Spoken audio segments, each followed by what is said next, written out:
How using basketball terms like built different can hurt your basketball game. I'm Tony.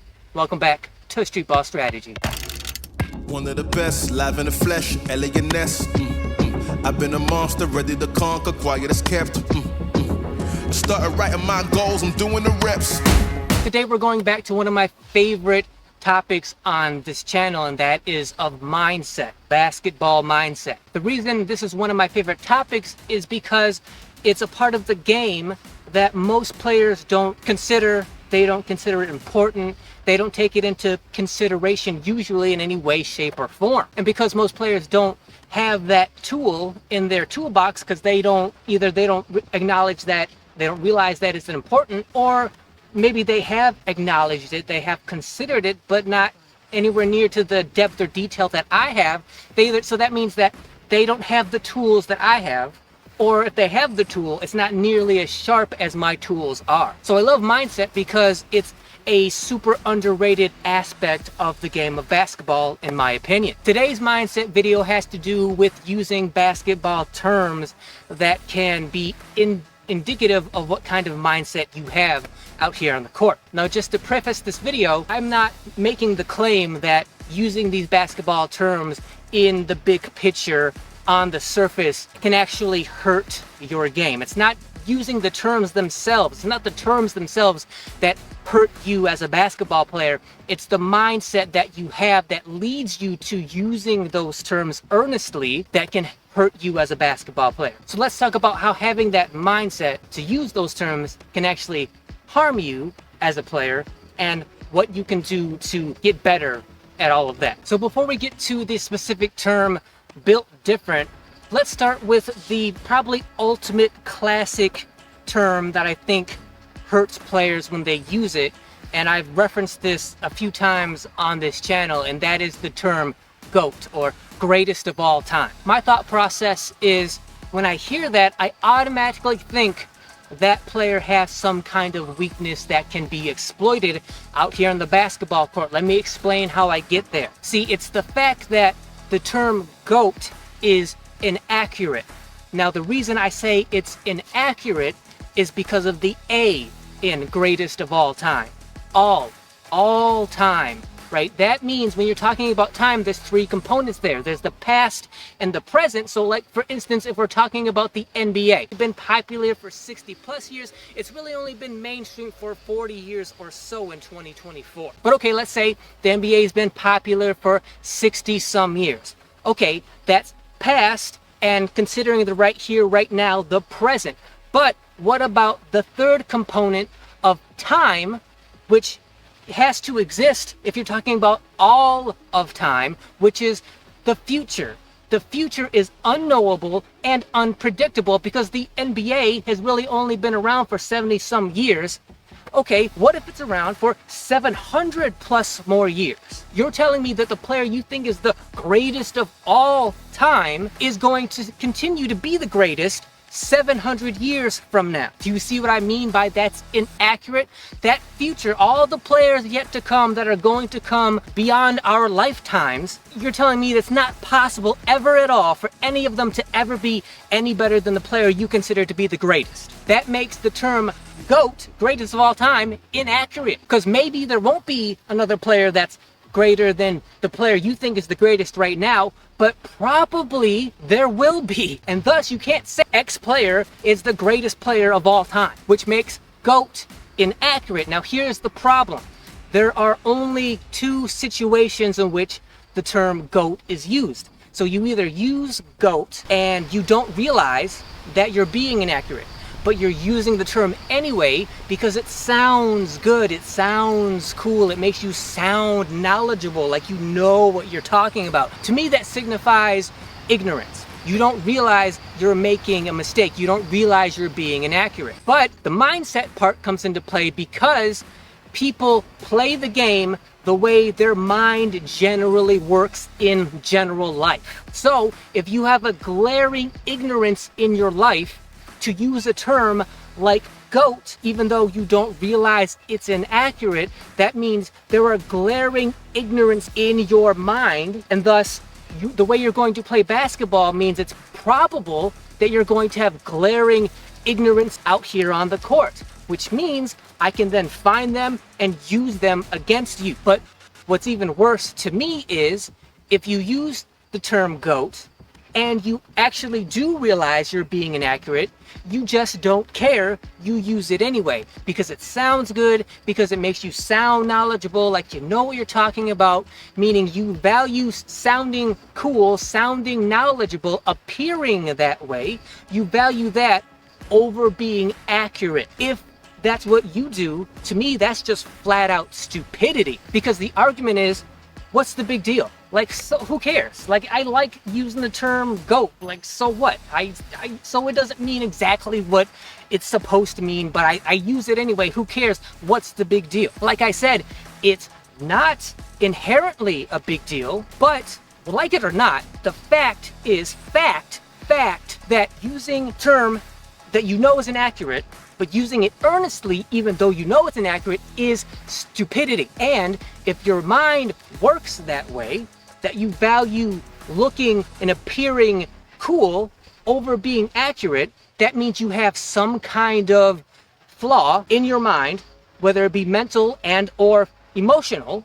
And like I said, people play the way their general mind works. So if your general mind values appearing cool and knowledgeable over actually being accurate, if that's the way your general mind works, then that's the way there's going to be some aspect of your game that's going to factor in, that is going to be some kind of a weakness that I can then find, exploit, and use against you.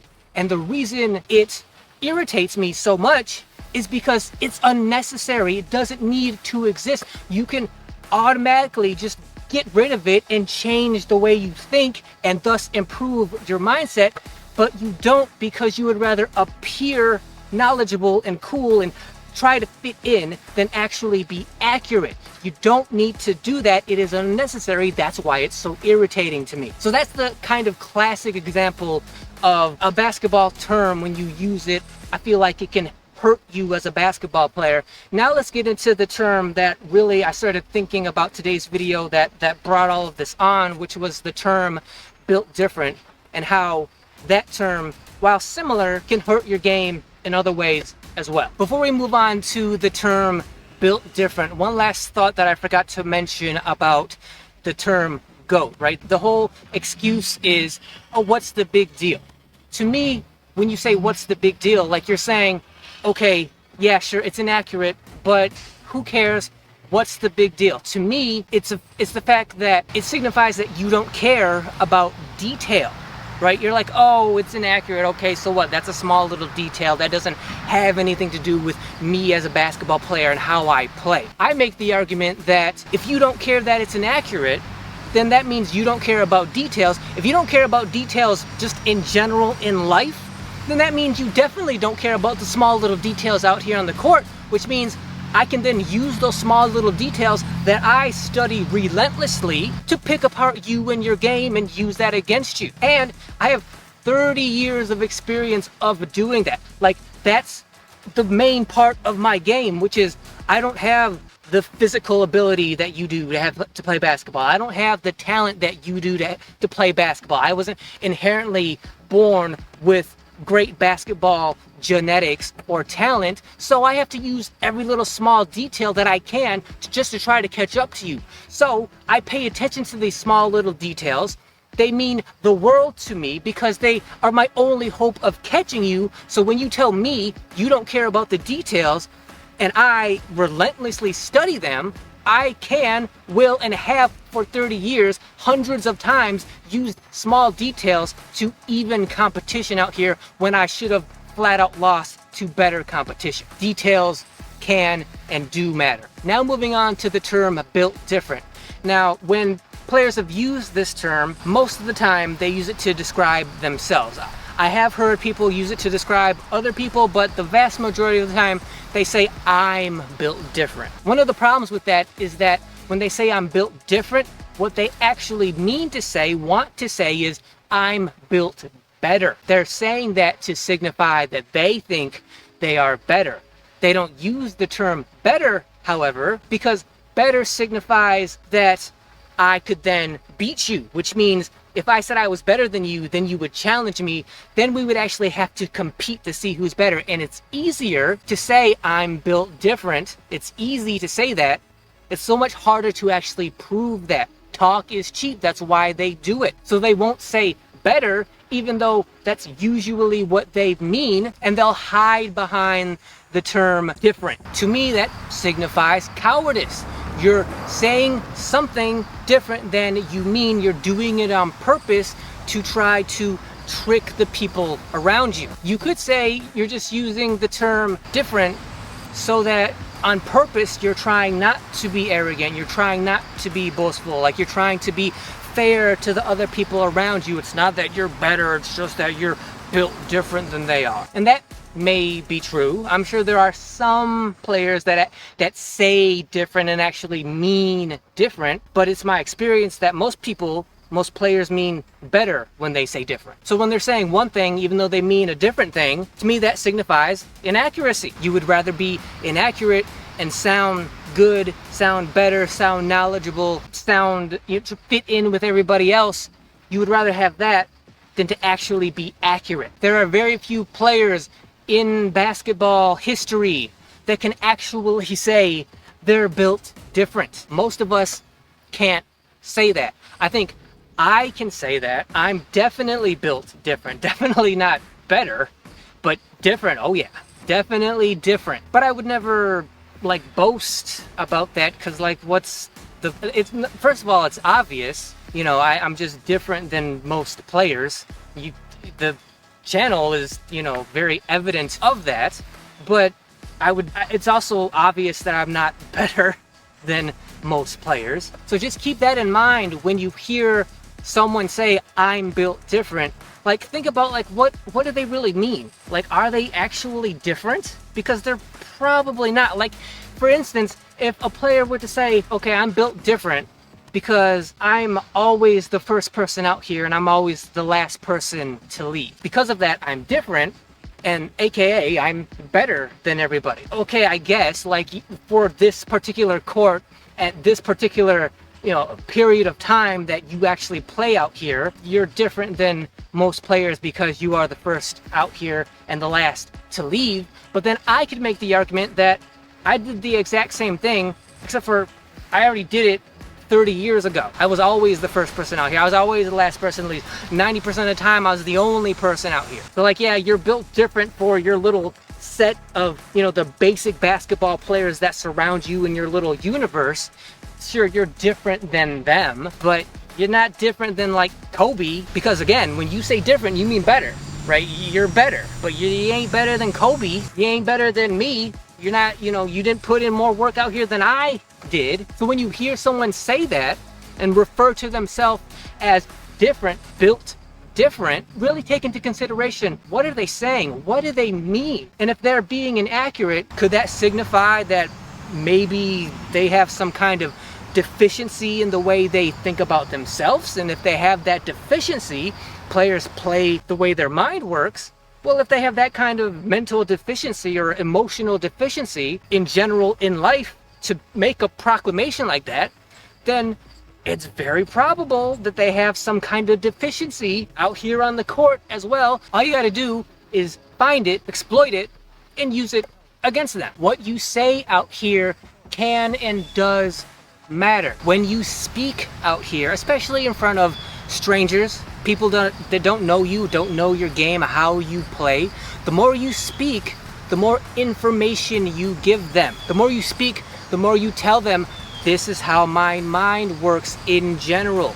The more they understand, the better they understand how your mind works in general, the better they can then understand how you probably also play as a basketball player, because very few players think a certain way and then play basketball completely differently than the way they think. Very few players do that. Most players, the way they talk is the way they think, and the way they think is the way they play ball. So when people talk, listen to what they say, listen to how they say it.